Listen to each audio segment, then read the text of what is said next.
I never thought planting tomatoes would land me in a legal battle with the most vindictive woman in Florida. But there I was, standing in my front yard with a cease and desist letter while my neighbor filmed me from across the street. My name is Xavier, and I had just moved to Meadowbrook Heights in Tallahassee 3 months earlier. The house was perfect, a modest 3-bedroom with a generous front yard that got full sun most of the day. After years of apartment living, I was thrilled to finally have space to grow my own food. I had spent weeks preparing the soil, ordering heirloom seeds, and sketching out my garden layout. The plan was simple: raised beds along the front walkway with tomatoes, peppers, squash, and herbs. Nothing elaborate, just honest vegetables grown with my own hands. The first hint of trouble came on a Tuesday morning in early March. I was outside installing the cedar frames when a sleek black SUV pulled into my driveway. Out stepped a woman in her mid-50s wearing a pantsuit that probably cost more than my monthly mortgage payment. Her hair was styled in that aggressive bob that screamed, "I want to speak to your manager," and she carried a leather portfolio like it was a weapon. "Excuse me," she called out, her voice sharp enough to cut glass. "I'm Patricia Carmichael, president of the Meadowbrook Heights Homeowners Association. What exactly do you think you're doing?" I straightened up, wiping dirt from my hands onto my jeans. "Morning, I'm Connor, just putting in a vegetable garden." Her expression could have curdled milk. "A vegetable garden? In your front yard?" "That's right. These beds will have tomatoes, peppers, maybe some zucchini." "Absolutely not." She opened her portfolio and pulled out a thick document. Section 7, Paragraph 3 of our HOA covenants clearly states that front yards must maintain a manicured appearance with approved landscaping only. Vegetable gardens are expressly prohibited in areas visible from the street. I frowned. I read through the covenants before I bought the house. I don't remember seeing anything about gardens. "Page 47, she said, thrusting the papers at me. "Right there. We cannot have this neighborhood looking like some rural farmstead. Property values are at stake." I took the document and scanned the relevant section. Sure enough, buried in dense legal language, was a provision about ornamental plantings only in front yards. But something about her attitude rubbed me the wrong way. I had done my research before buying here, specifically looking for a place where I could garden. "I'll need to review this with my attorney," I said carefully. Patricia's eyes narrowed. "You have 48 hours to remove those frames, or the association will take action. We have standards here, Mr. Xavier, standards that apparently you failed to consider before moving into our community." She turned on her heel and marched back to her SUV, leaving me standing there with my half-built garden and a growing sense of frustration. I pulled out my phone and called my real estate agent. "Marcus, it's Connor. Quick question. Did you know about HOA restrictions on vegetable gardens when you sold me this house?" There was a pause. "Connor, hey. No, I don't recall anything specific about that. What's going on?" I explained the situation, and Marcus sighed. "Look, HOAs can be tricky, but you might want to check Florida's property laws. I remember reading something a while back about homeowner rights for growing food. Might be worth looking into." After we hung up, I did exactly that. I spent the next 3 hours diving into Florida statutes, and that's when I found it. Florida Statute 163.045, enacted in 2020. The law prohibited local governments and homeowners associations from banning vegetable gardens on residential property. The Food Sovereignty Act, as some called it, was specifically designed to protect residents' rights to grow their own food. My heart rate picked up as I read through the statute. This was exactly what I needed. The law clearly stated that no deed restriction, covenant, or HOA rule could prohibit homeowners from having vegetable gardens, though they could impose reasonable restrictions on location and size. I printed out the relevant sections and immediately called a local attorney who specialized in property law. Her name was Deborah Martinez, and her office could see me the next morning. That night, I barely slept. I kept running scenarios through my head, imagining the confrontation that was surely coming. But I also felt a strange sense of righteous determination. This wasn't just about tomatoes anymore. It was about standing up to arbitrary rules that infringed on basic property rights. Deborah's office was in a converted historic house near downtown Tallahassee. She was a woman in her 40s with kind eyes and a no-nonsense demeanor that immediately put me at ease.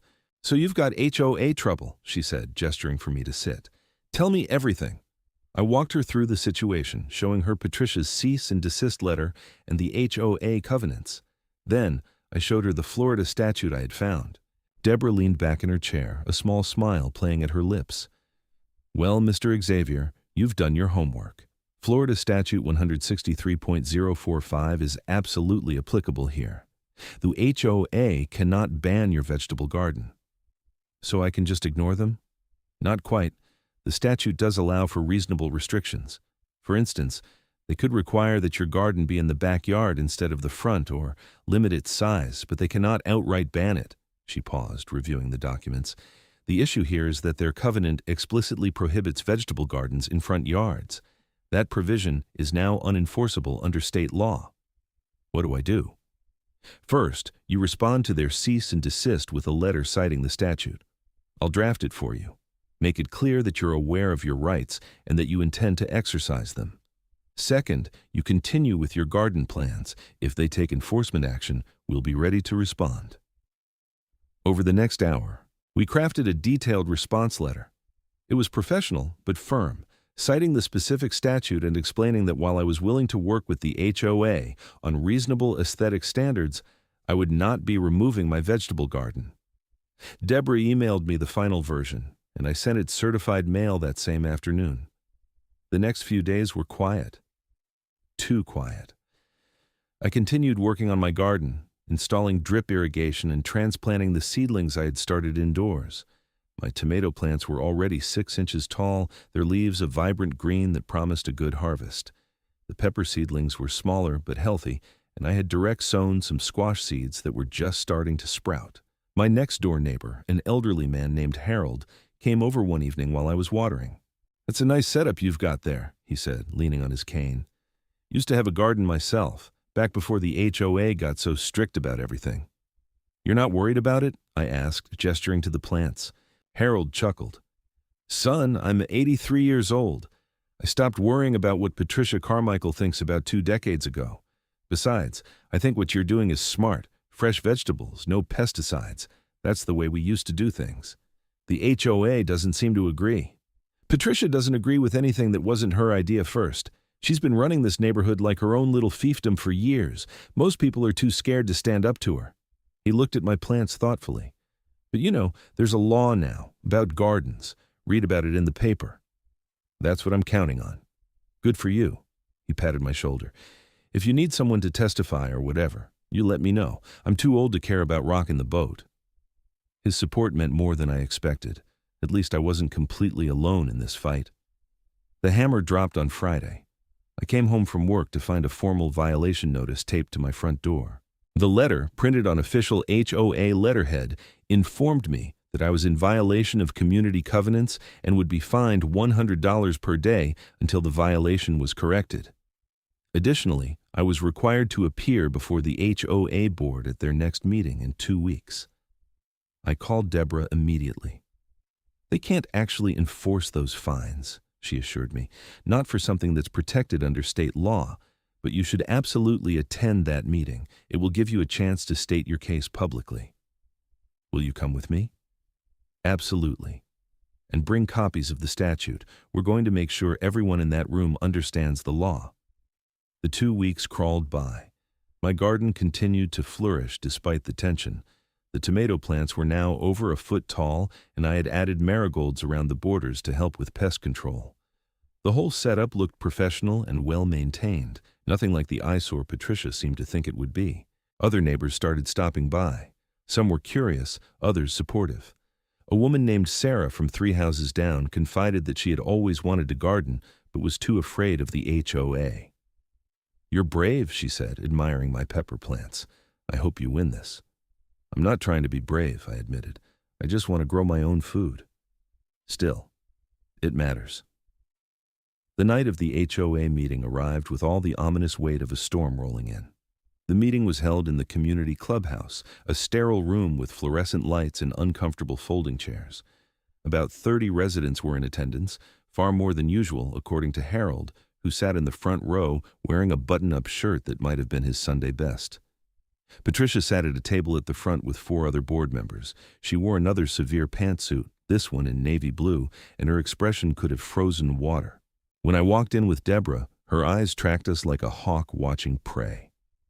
The meeting started with standard business: approval of previous minutes, treasury reports, updates on pool maintenance. Patricia clearly wanted to save my case for last, making me wait and building tension. Finally, after 40 minutes of mundane discussion, she cleared her throat. Now we come to new business, the matter of 4782 Willow Creek Drive, property of Mr. Connor Xavier. She looked directly at me. Mr. Xavier has been notified multiple times of his violation of our community covenants. Specifically, he has installed an unauthorized vegetable garden in his front yard, in direct contravention of Section 7, Paragraph 3. The board proposes immediate enforcement action, including daily fines and, if necessary, legal action to force compliance. Deborah stood. May I address the board? Patricia's jaw tightened. And you are? Deborah Martinez, attorney for Mr. Xavier. I'd like to speak to this matter if the board will allow it. There was murmuring among the board members. Patricia clearly wanted to refuse, but one of the other members, a balding man in his 60s, nodded. I think we should hear from them. Fine, Patricia said coldly. You have 5 minutes. Deborah stepped forward, commanding the room with quiet authority. Thank you. I'll make this brief. Florida Statute 163.045, enacted in 2020 and currently in full effect, explicitly prohibits homeowners associations from banning vegetable gardens on residential property. The statute states, and I quote, "An association may not prohibit lot owners from having one or more vegetable gardens, regardless of whether the governing documents authorize such a restriction." She handed copies of the statute to the board members. This means that Section 7, Paragraph 3 of your covenants, insofar as it prohibits vegetable gardens, is unenforceable. It has been superseded by state law. Mr. Xavier is well within his rights to maintain his garden. Patricia's face had gone red. This is absurd. We have rules for a reason. The statute does allow for reasonable restrictions, Deborah continued calmly. You can regulate things like size, placement to some degree, and maintenance standards. But you cannot ban the garden outright, and you cannot fine Mr. Xavier for having one. This will destroy property values. Patricia's voice had risen, losing some of its controlled edge. Do you understand what we're trying to protect here? With all due respect, Mrs. Carmichael, state law disagrees with your assessment. Numerous studies have shown that well-maintained vegetable gardens do not negatively impact property values. In fact, in many markets, they're seen as an amenity. One of the residents in the audience raised her hand. It was Sarah, the woman who had visited my garden. Can I say something? Patricia looked like she wanted to refuse, but the balding board member nodded. Go ahead. I've seen Connor's garden. It's beautiful. It's way nicer looking than some of the neglected flower beds I see around here. I don't understand why we're making this such a big deal. Another voice chimed in. I agree. Seems like the HOA has bigger things to worry about. The pool has been broken for 3 weeks. The playground equipment is rusty, someone else added. Patricia banged her hand on the table. We are discussing Mr. Xavier's violation, not pool maintenance. The issue is that he has willfully ignored our covenants. I stood up, my heart pounding. May I speak? Please do, the balding board member said, ignoring Patricia's glare. I walked to the front, facing the room full of neighbors. I moved here because I wanted a place to call home. A place where I could live the way I wanted to live. Growing my own food isn't some radical act. It's something humans have done for thousands of years. I'm not hurting anyone. My garden is neat, well-maintained, and completely legal under Florida law. I'm not asking for special treatment. I'm just asking to be left alone to grow tomatoes. The room was silent for a moment. Then Harold started clapping. Slowly, others joined in. Not everyone, but enough that Patricia's expression shifted from anger to something closer to panic. This is highly irregular, she sputtered. The board will need to discuss this matter in executive session. There's nothing to discuss, Deborah said firmly. The law is clear. If the HOA attempts to fine Mr. Xavier or take any enforcement action regarding his vegetable garden, we will file suit, and we will win. Not only will the association lose, but Mr. Xavier will be entitled to attorney's fees under Florida law. The balding board member leaned back in his chair, exchanging glances with the others. I think we need to consult with our association attorney before proceeding. Absolutely not, Patricia said. We have clear covenants that are superseded by state law. Another board member, a woman in her 50s, interrupted. Patricia, I think we need to be realistic here. If what Ms. Martinez is saying is true, we don't have a leg to stand on. It is true, Deborah said, handing the woman a copy of the statute. I encourage you to verify it with your own counsel. The meeting devolved into chaos after that. Board members argued amongst themselves while residents shouted questions and opinions. Patricia tried to maintain control, but was clearly losing ground. Finally, the balding board member called for a motion to table the discussion until they could consult with their attorney. The motion passed, 4-1. Patricia was the only dissenting vote. As the meeting broke up, several residents came over to congratulate me. Harold shook my hand vigorously. That was something. Haven't seen Patricia that rattled in years. Do you think it's over? I asked Deborah quietly. Not yet. She's going to push back. But we've laid the groundwork. The other board members are clearly uncomfortable with pursuing this. She was right. Over the next week, I heard through the neighborhood grapevine that Patricia had called an emergency board meeting, trying to rally support for taking me to court. But the other members had consulted with the HOA's attorney, who apparently confirmed everything Deborah had said. The covenant provision was unenforceable. I thought maybe that would be the end of it. I was wrong. 2 weeks after the board meeting, I woke up to find my garden destroyed. Someone had come in the night and ripped out every plant, breaking the stems and scattering them across my lawn. The raised beds were kicked apart, the cedar boards splintered. My drip irrigation system had been torn out and thrown into the street. Months of work, demolished in what must have been a fury of destruction. I stood there in my pajamas, staring at the carnage, feeling a rage so intense it made my hands shake. This wasn't just vandalism. This was personal. I called the police immediately. 2 officers arrived within 20 minutes, a young woman named Officer Ramirez and her partner, Officer Chen. They walked through my yard, taking photos and notes. Any idea who might have done this? Officer Ramirez asked. I have a pretty good idea, I said, and explained the entire HOA situation. Officer Chen frowned. So you think the HOA president did this? I don't have proof, but the timing is suspicious. I just want to dispute with her about whether I could have this garden at all. We'll file a report, Officer Ramirez said. But without evidence or witnesses, there's not much we can do immediately. Do you have any security cameras? No, I kicked myself for not installing them earlier. Might want to consider it. In the meantime, we'll patrol the area more frequently, and you should document everything for insurance purposes. After they left, I called Deborah. Her anger matched my own. This is criminal destruction of property, she said. And if we can prove the HOA was involved, it opens them up to serious liability. How do we prove it? Cameras, like the officer said, and we start asking questions. Someone might have seen something. I spent the rest of the morning cleaning up the wreckage and taking photos for evidence. Harold came over, his face grim when he saw the damage. This is Patricia's work, he said flatly, or she paid someone to do it. Did you see anything last night? No, I'm a heavy sleeper, but I know her. This is exactly the kind of thing she'd do when she doesn't get her way. Sarah stopped by later, bringing coffee and expressing her outrage. This is insane. You should sue her. I need proof first. What about Mrs. Henderson across the street? She's got insomnia, always looking out her windows at night. Maybe she saw something. It was worth a shot. I walked across the street and knocked on Mrs. Henderson's door. She was a tiny woman in her 70s who answered wearing a housecoat and slippers. Yes, dear? Mrs. Henderson, I'm Connor from across the street. Someone vandalized my garden last night, and I'm wondering if you might have seen anything. Her eyes widened. Oh, your lovely vegetable garden. How terrible. Let me think. She tapped her chin. I was up quite late watching television. Around 2 in the morning, I got up to get some water, and I did see a vehicle on the street. A dark SUV, I think. It was parked near your house for a while. My pulse quickened. Do you remember anything else about it? It was quite large, one of those fancy ones. I remember thinking it was odd for someone to be parked there so late. Did you see anyone get out? I'm sorry, dear. My eyes aren't what they used to be, and it was dark, but the vehicle was definitely there. It wasn't much, but it was something.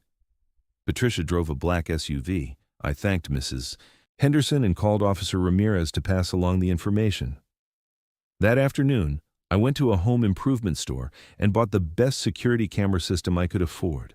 It took me hours to install, but by evening, I had 4 cameras covering every angle of my property.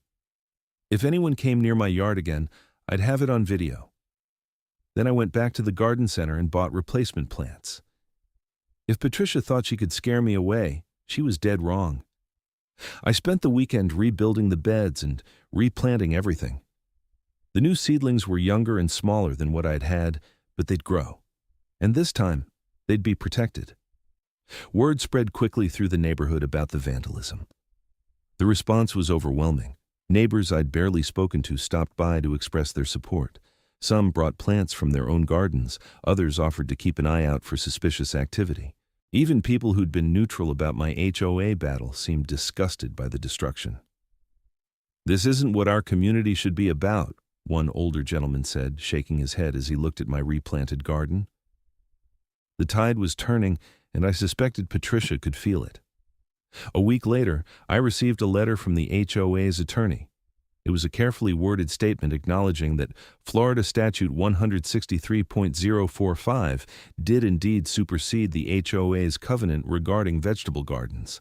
The letter stated that the association would not pursue any enforcement action against my garden, provided it was maintained in accordance with reasonable standards. It was as close to a surrender as I was going to get. But I wasn't satisfied. Someone had destroyed my property, and I strongly suspected who was responsible. I met with Deborah to discuss options. "Without direct evidence, it's difficult," she admitted. "Mrs. Henderson's testimony about the SUV is helpful, but it's not conclusive. We need more." "What if she does it again?" "Now you have cameras. If she's caught on video, that's a different story." "So I just wait?" "Not necessarily. We could file a civil suit for the damages. Even without proving who did it, we can make it clear that you're not going to be intimidated.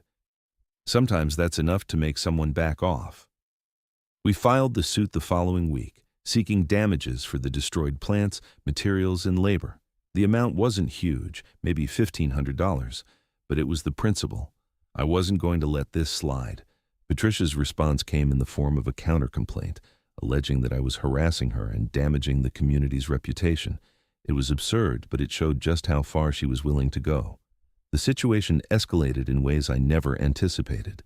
Patricia started showing up at board meetings with complaints about every minor aspect of my property. My grass was allegedly too long. My mailbox needed repainting. I'd parked my truck on the street overnight, violating some obscure rule about vehicle storage. Each complaint was petty and vindictive, but each one required me to respond.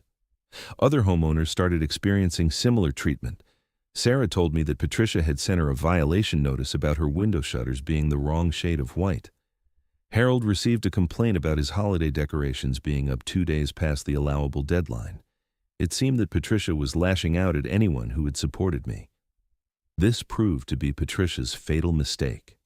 A group of homeowners organized a petition to recall the board. Florida law allows HOA members to remove board members through a recall vote if enough owners sign on. Within 2 weeks, they'd collected signatures from over 60% of the homes in the neighborhood. Patricia fought it viciously. She claimed the petition was invalid, that the signatures were forged, that the whole process was illegal. But the HOA's attorney, clearly tired of her antics, informed her that the petition was perfectly legitimate. The recall vote was scheduled for mid-May. The atmosphere in the neighborhood was electric. It felt like the entire community was choosing sides, though, increasingly, more people were lining up against Patricia. Her years of authoritarian rule had created a reservoir of resentment that was now spilling over. The night before the vote, something interesting happened. I was in my backyard enjoying the cooler evening air and checking on my plants. The front yard garden had recovered nicely from the vandalism. The tomatoes were flowering, and I had tiny peppers starting to form.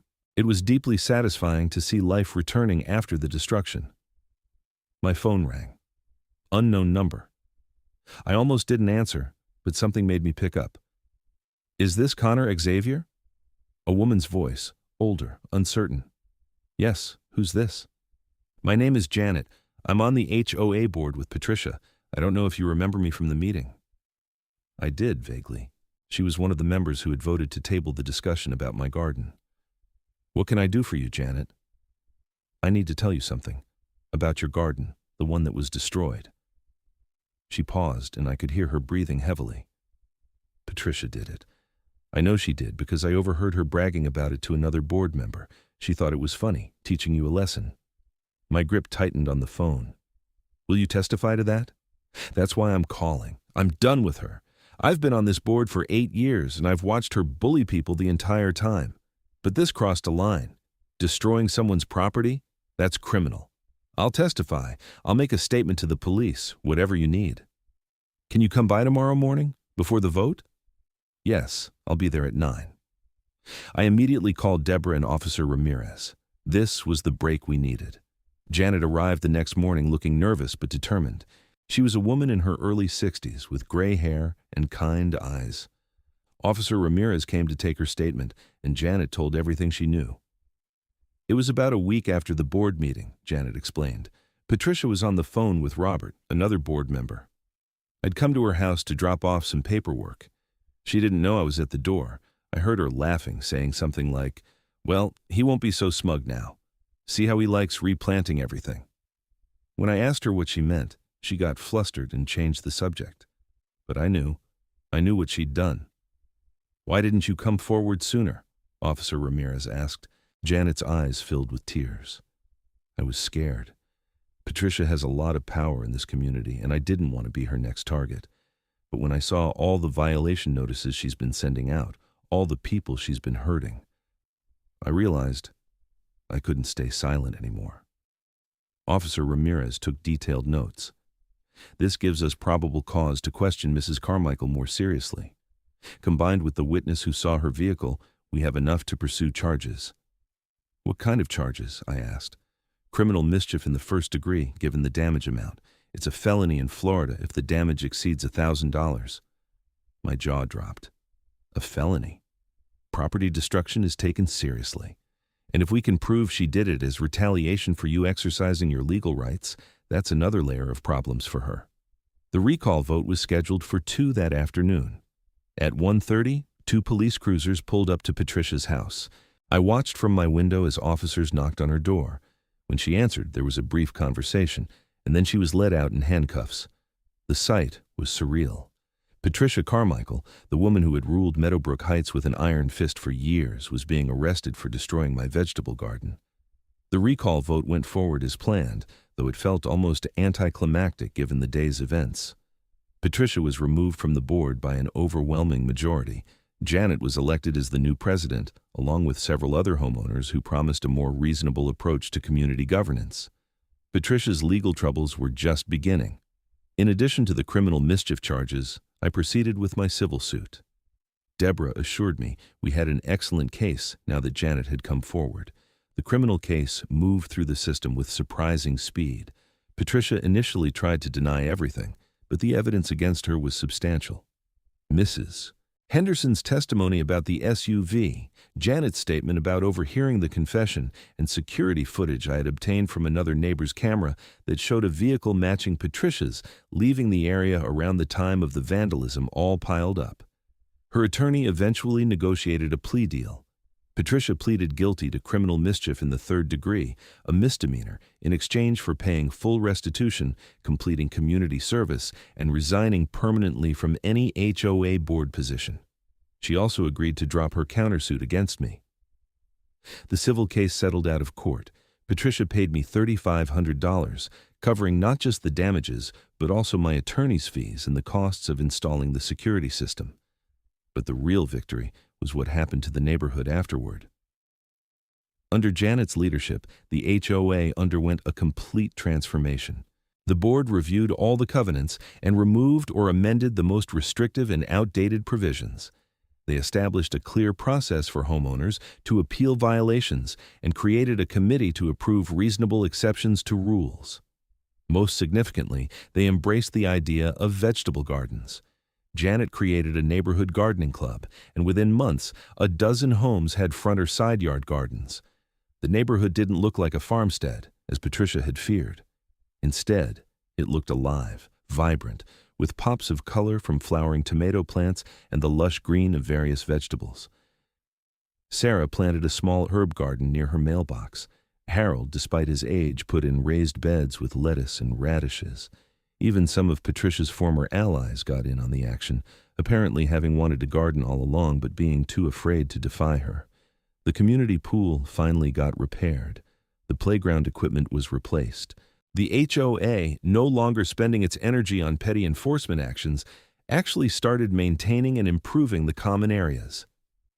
I expanded my garden throughout the summer. By July, I was harvesting pounds of tomatoes every week, more than I could eat. I started leaving bags of produce on neighbors' porches, spreading the bounty around. It became a thing in the neighborhood. If you had extra vegetables, you shared them. A spirit of cooperation and generosity replaced the fear and resentment that had characterized life under Patricia's rule. In August, the neighborhood held its first annual Harvest Festival. It was Janet's idea, a celebration of the community gardens and an opportunity for neighbors to share food, recipes, and gardening tips. We set up tables in the clubhouse courtyard, and people brought dishes made from their homegrown produce. There were tomato pies, squash casseroles, pepper jellies, and herb-infused everything. Harold brought his famous cucumber salad. Sarah made pesto from her basil. I contributed a massive pot of marinara sauce made entirely from my tomatoes and herbs. The turnout was incredible, well over 100 people from the neighborhood and even some folks from adjacent communities who had heard about our gardens.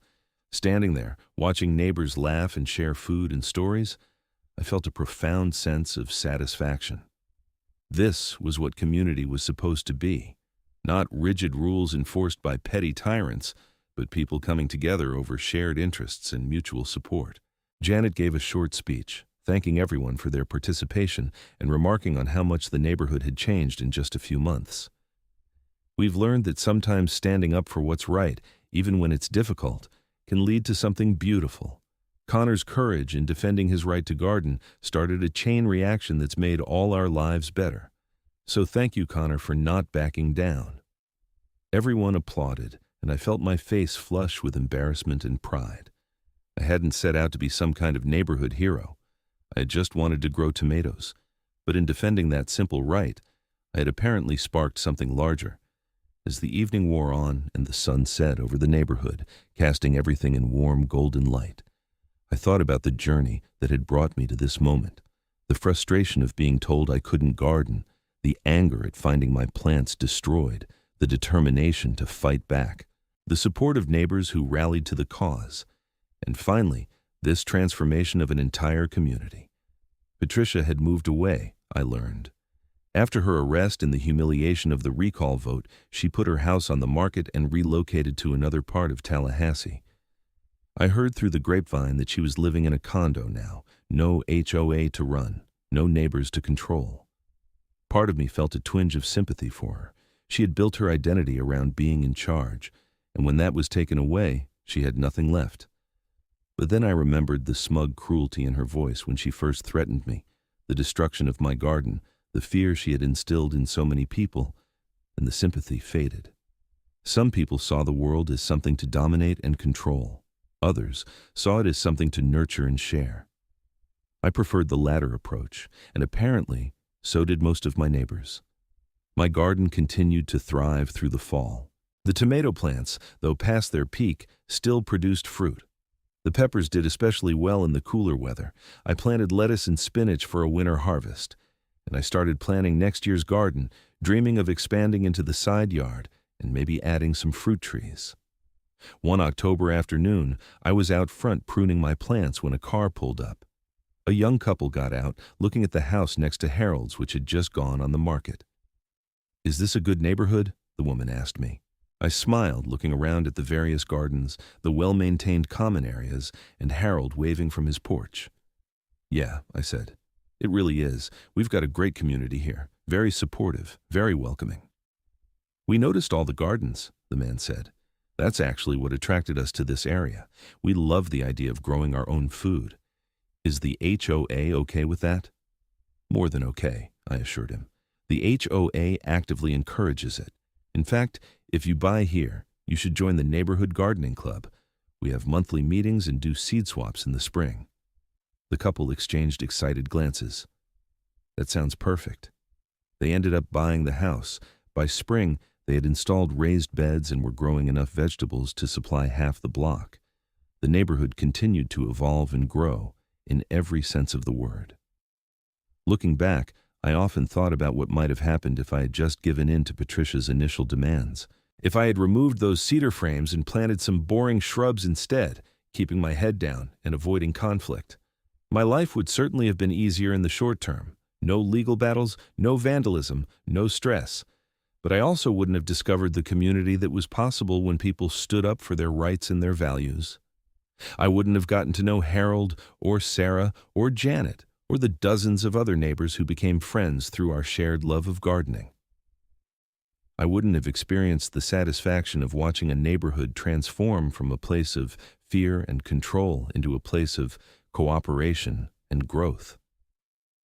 The vegetable garden that started all of this became more than just a source of food. It became a symbol of personal freedom, of standing up to unjust authority, of the power of community when people work together toward common goals. Every tomato I harvested, every pepper I picked, represented not just fresh food, but a small victory over the forces that try to make us all conform to someone else's narrow vision of how life should be lived.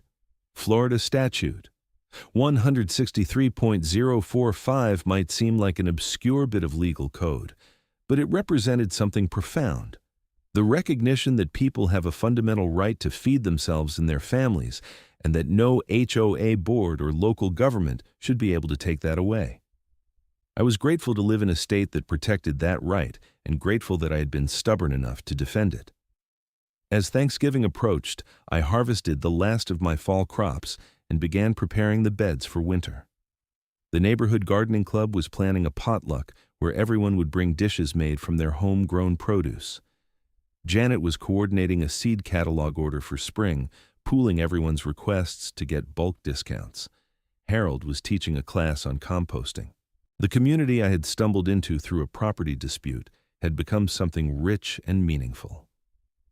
My phone rang one evening in late November. It was Deborah Martinez.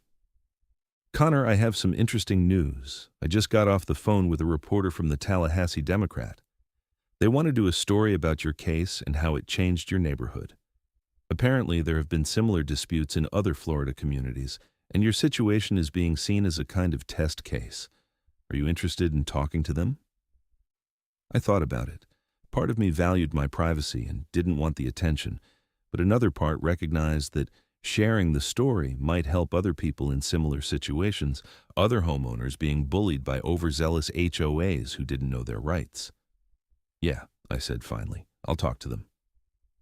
The article ran the following week. It was a comprehensive piece that detailed the entire saga, from Patricia's initial cease and desist to the vandalism to the arrest and the neighborhood's transformation. The reporter interviewed multiple residents, including Harold, Sarah, and Janet. They all spoke about how the garden dispute had catalyzed positive change throughout the community. The article generated significant attention. I received emails from homeowners across Florida facing similar battles with their HOAs. Some asked for legal advice. Others just wanted to share their own stories of overreaching HOA boards. I forwarded the legal questions to Deborah and responded personally to as many of the others as I could, offering encouragement and information about Florida's food sovereignty law. A few weeks later, I was contacted by a nonprofit organization that advocated for homeowner rights in urban agriculture. They asked if I would be willing to speak at a conference they were organizing in Miami. The conference would focus on educating homeowners about their rights and helping them navigate conflicts with HOAs and local governments. I agreed, though the idea of public speaking terrified me. In February, I drove down to Miami and gave a 20-minute presentation about my experience. The room was packed with people who had faced similar struggles. When I finished, the applause was enthusiastic, and the question and answer session went on for nearly an hour. What struck me most was the commonality of experiences. Person after person stood up to share stories of HOA boards that operated more like fiefdoms than community organizations, enforcing arbitrary rules and retaliating against anyone who questioned their authority. Many people had simply given up and sold their homes rather than fight. Others had paid thousands in fines rather than challenge regulations they knew were unjust. But there were also stories of victory. A man in Orlando had successfully fought an HOA ban on clotheslines, citing environmental conservation. A woman in Tampa had defended her right to paint her door a non-approved color, arguing that the covenant provision was unenforceable due to vagueness. Each small victory represented someone standing up for their rights and refusing to be bullied. The conference reinforced my belief that what had happened in Meadowbrook Heights was part of a larger pattern. HOAs, when poorly managed or controlled by authoritarian personalities, could become oppressive forces that stripped residents of basic freedoms. But they didn't have to be that way. With proper governance, reasonable rules, and boards that actually served the community rather than ruling over it, HOAs could enhance neighborhoods rather than diminish them. When I returned to Tallahassee, spring was beginning to arrive. My garden beds were ready for a new season. I had ordered seeds, ambitious varieties this year. Heirloom tomatoes from 6 different regions, hot peppers from around the world, 3 types of squash, eggplants, cucumbers, and an assortment of herbs. I was also adding a small pollinator garden with native wildflowers to attract bees and butterflies. The neighborhood gardening club had grown to over 30 members. We spent a Saturday in March building a community garden in one of the HOA's common areas. Janet had gotten the board's approval to convert a 1/4 acre of unused grass into raised beds that any resident could use. It was a massive project, involving hundreds of cubic feet of soil and lumber for 20 separate beds. But we had plenty of volunteers. Harold, despite his age, worked alongside everyone else, measuring and cutting boards. Sarah coordinated the soil delivery and organized teams to fill the beds. I oversaw the layout, making sure everything was level and properly spaced. By the end of the day, we were exhausted but triumphant. The community garden was ready for planting. At the gardening club's March meeting, we divided up the beds. Some people took individual plots while others agreed to share and work collaboratively. We established simple rules: keep your area weeded, share excess produce, and respect other gardeners' spaces. It was community governance at its most basic and effective level. As I prepared my own garden for the new season, I reflected on how much had changed in just a year. 12 months ago, I had been a new homeowner nervously building my first raised beds, unaware of the storm that was about to hit. Now I was a recognized advocate for homeowner rights, a founding member of a thriving gardening community, and someone who had helped transform an entire neighborhood's culture. The legal framework that made it all possible, Florida Statute 163.045, remained the bedrock of my defense. But the real power had come from the community itself, from neighbors who decided they were tired of being afraid and were willing to stand together. Patricia Carmichael had wielded authority, but she had lacked legitimacy. Once people realized they didn't have to accept her arbitrary rules, her power evaporated. April brought warm weather and rapid growth. My tomato seedlings, started indoors in February, were now robust plants ready for transplanting. The peppers were slower but showing strong growth. I had timed everything carefully, using Tallahassee's average last frost date as my guide. On a perfect Saturday morning, I transplanted everything into the garden. Harold came over to help, and we worked companionably for hours, setting plants, mulching, and installing trellises. When we finished, the garden looked beautiful, neat rows of vibrant green against dark mulch, with pathways of wood chips between the beds. "This is going to be your best year yet," Harold predicted, surveying our work. "I hope so. I'm trying some new varieties, so we'll see how they do." "You know what's amazing to me?" Harold said, leaning on his cane. "A year ago, doing this would have gotten you in trouble. Now look around." He gestured at the neighborhood, where several other gardens were visible from my yard. "You changed everything, Connor. You should be proud." "We changed everything," I corrected. "I just planted some tomatoes. You and Janet and Sarah and everyone else made the real difference." "Don't sell yourself short. Sometimes all it takes is one person willing to stand up, Everyone else was waiting for someone to make the first move. You did that. His words stayed with me. It was true that I had been the catalyst, but only because circumstances had forced me to be. If Patricia had left me alone, I would have happily gardened in obscurity. But once confronted with injustice, I had felt compelled to act.